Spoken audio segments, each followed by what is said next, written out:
Chers élèves, bonjour.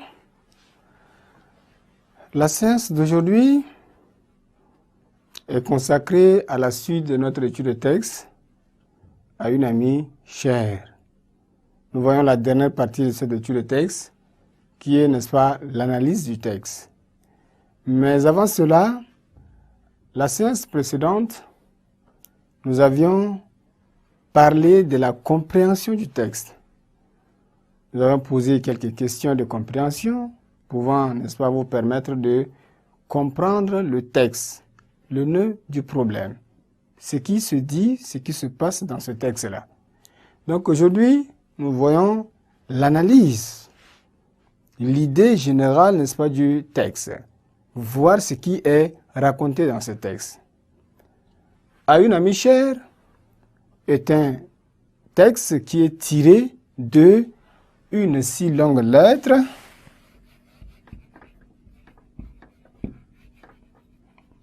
de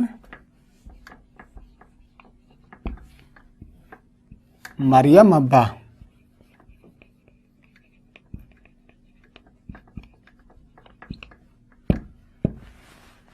écrivain sénégalais, né en 1929. 1929, alors que le roman est publié en 1979. Mariama Ba, dans ce texte, met en scène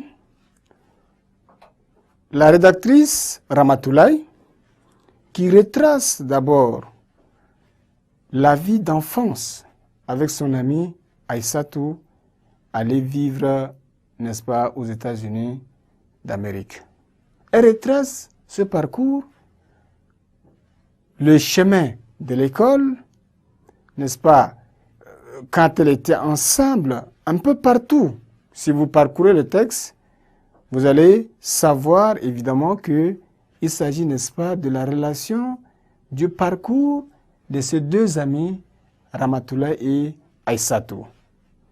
Comme l'ancienneté, la profondeur de leur amitié ici compte beaucoup plus, Ramatoulaye, après le décès de son mari Modou,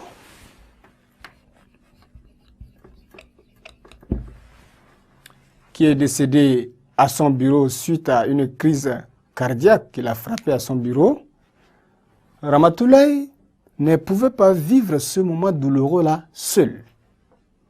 C'est pourquoi elle veut partager ce moment-là avec son ami Aïssatou. C'est la raison de sa lettre.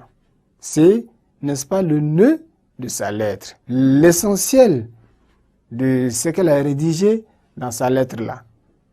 N'est-ce pas, faire l'itinéraire de leur enfance et annoncer le décès de son mari à Aïssatou, qui est, n'est-ce pas, très loin d'elle. Une si longue lettre dit, comme on a dit, un roman qui est publié en 1979. Ici, dans ce roman, l'auteur aussi met l'accent sur la polygamie, la vie, n'est-ce pas, polygame. Aussi, la situation des femmes, en tant que, n'est-ce pas, femmes vivant, n'est-ce pas, dans une famille polygamique. Et dans ce texte, à une amie chère aussi, vous allez voir un récit, n'est-ce pas, qui relate les circonstances qui ont conduit à la mort de Modou dans son bureau.